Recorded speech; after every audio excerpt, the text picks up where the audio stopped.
So today we will see the second part of introduction, collection and transport of clinical specimens. So in first class you have seen all the clinical specimens and their collection. Today let us see transport of specimen. So the specimen has to be transported from one laboratory to the other, or it has to be transported from home or the collection center to the laboratories. So while transporting, the specimen should not expose to heat, cold or sunlight. If it is exposed to the outer environment, or if there are any variation in the temperature outside, it may result in the instability of the test constituents, or it may alter the test constituents. So while transporting, the container must be packed or closed tightly. So while transportation, to avoid leakage, it has to pack or close tightly, and if the specimen is collected with the incorrect container, or if there are leakage, the specimen is rejected. Now, if there is any delay in transporting specimens, or if the lab is far away from the collection center, so in case of delay, the specimen is transported using transport media, or we can do the refrigeration method or the freezing method.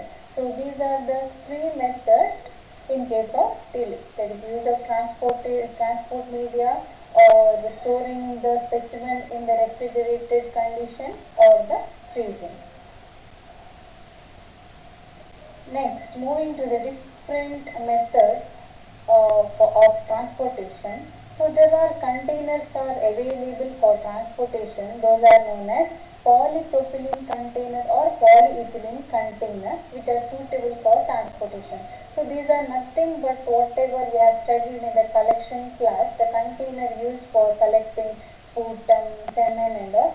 Those containers are known as polypropylene or polyethylene container, so which are suitable for transportation. So which are unsuitable for transportation is the container made up of glass or container made up of polystyrene. So glass, we have a disadvantage that it may break easily, and polystyrene containers also which may break during freezing.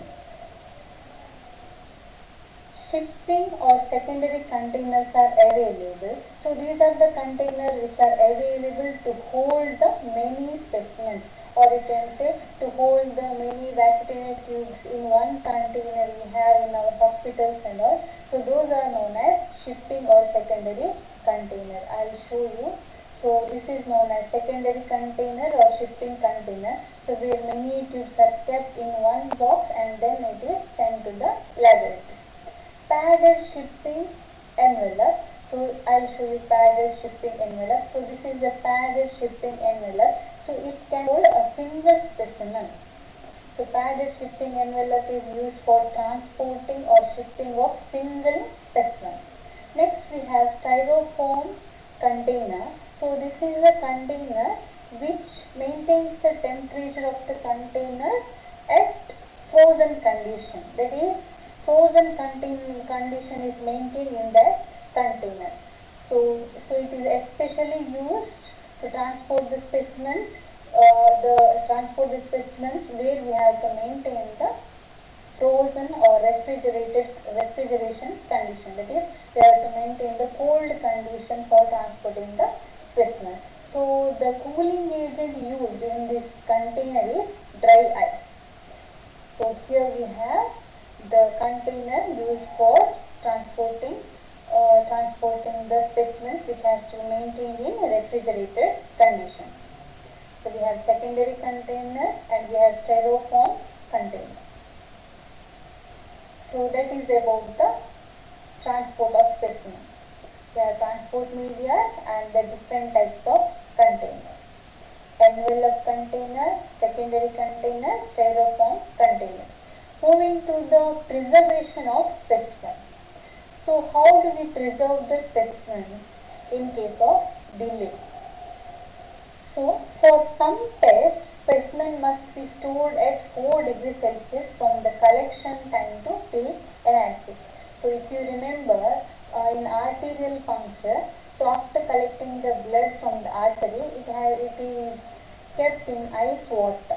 So it is mainly arterial function is mainly done for determination of ammonia and the blood gas. So here the blood after collection is maintained at 4 degrees Celsius.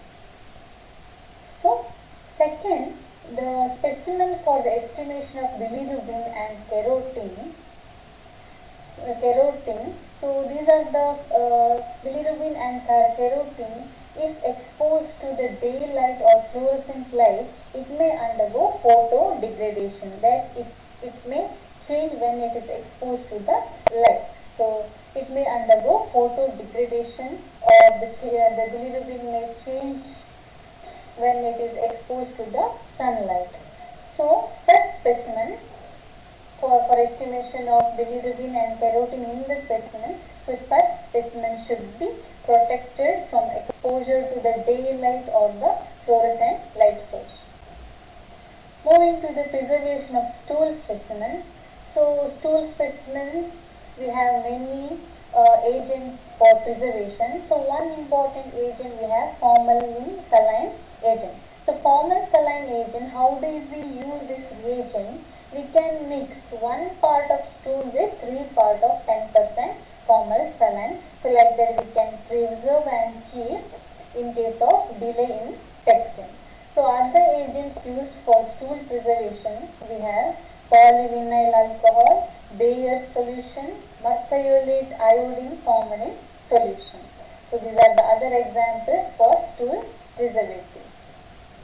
Next, third specimen we have urine. So urine also can be preserved in case of delay, and also we can preserve in case of 24-hour urine specimen. So we have the examples thymol, boric acid, formalin, toluene, and we have other agents also like sodium fluoride, chloroform, concentrated HCl, sodium carbonate, or the method of refrigeration also can preserve the urine specimen. So that's all about today's class.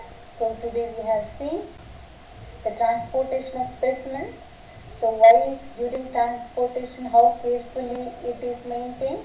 So what are the different containers used while transportation, and also preservation of specimens. So some specimens has to be maintained in the cold condition after collection, and the specimens and the constituents like bilirubin, keratin undergoes photo degradation when exposed to the sunlight, and we have the stool preserving agent, and also we have the urine preservatives. Thank you.